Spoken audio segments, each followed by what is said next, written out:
ඒ වී අස්වැන්න සාධාරණ මිලකට විකුණා ගන්න බැරි නම් ඒ ගොවි ජනතාවට සිද්ධ වෙන අසාධාරණය. නිසා අපි උපරිම මැදිහත් වෙමින් තිබෙනවා.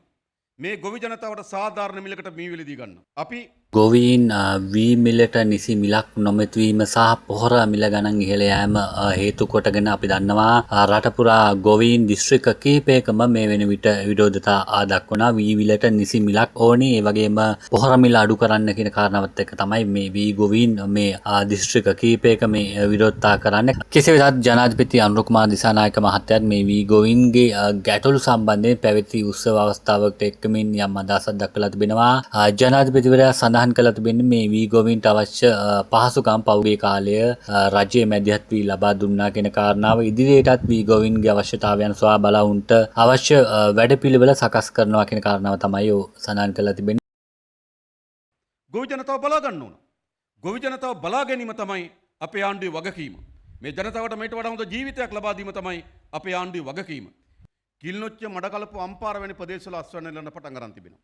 දැන් ගොවි ජනතාව කන්නයක් වගා කරලා තමන්ට ප්‍රධාන ආදායම මාර්ග සපයන තමන්ට ලැබෙන වී අස්වැන්න.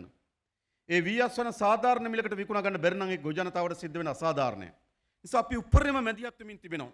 මේ ගොවි ජනතාවට සාධාරණ මිලකට මී විලදී ගන්න. අපි පහුගිය මහ කන්නේ දසලක්ෂ 10000ක ගොවි ජනතාවගෙන් වී මිලදී ගත්තා. දසලක්ෂ 10000ක් වෙන් කරා. සාමාන්‍යයෙන් අපි අයවැය ලේඛනයෙන් දසලක්ෂ 10000 වෙන් කරේ යලේ සහ මහේ දෙකේම වී මිලදී ගන්න. මහ කන්නටයි යල කන්නටයි දෙකේම වී මිලදී ගන්න තමයි අපි දසලක්ෂ 10000 වෙන් කරේ. හැබැයි අපේ වී අලි මණ්ඩලය දසලක්ෂ 10000න් මහ කන්නෙම වී අරගෙන ගිය යල් කන්න වී මිලදී ගන්න දසලක්ෂ 6000ක් වෙන් කරා. ගිය යල් කන්නේ මේ මහ කන්නේ වී මිලදී ගන්න දසලක්ෂ 16000ක්. ලංකාවේ කිසිම ආණ්ඩුවක් කන්න දෙකකින් වී මිලදී ගන්න දසලක්ෂ 16000ක් වෙන් කරලා නැහැ. ඊට පස්සේ අපි වී අලි මණ්ඩලය කැඳෙව්වා. අපි අවුරුද්දටම දසලක්ෂ 10000 දුන්නට ඔවුන් කන්නෙන් අරගෙන ඊට පස්සේ යල් කන්න වී මිලදී ගන්න සල්ලි නැහැ කිව්වා. බජට් එක අපි ඔක්කොම හදලා ඉවර වෙලා තිබුණේ.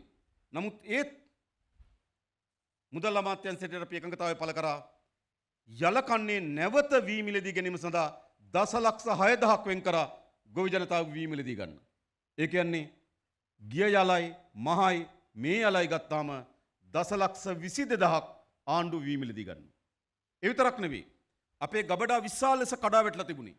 ආසන වශයෙන් ගත්තොත් වී අලි මණ්ඩලය සහ අපේ සතොස ගබඩා කරන්න පුළුවන් ගබඩාවල ධාරිතාව තියෙන මෙට්‍රික් ටන් 350000ක් වගේ.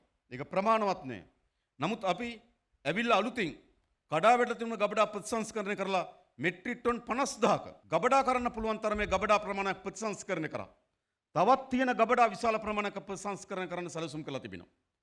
එතකොට තියෙන ගබඩා ටික ප්‍රතිසංස්කරණය කරන එක. ඒ වගේම පෞද්ගලික අංශය මේක දායක කරගන්න ඕන. පෞද්ගලික අංශ අපිට එකඟතාවය පළ කරා.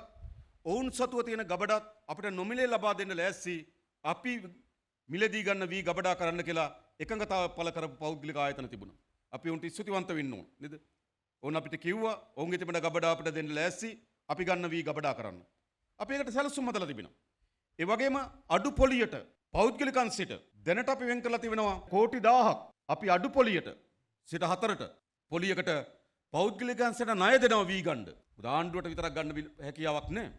පෞද්ගලික අංශයට මිලදී ගන්න තව කෝටි 1000ක් වෙන් කරනවා. පෞද්ගලික අංශයට වී මිලදී ගන්න.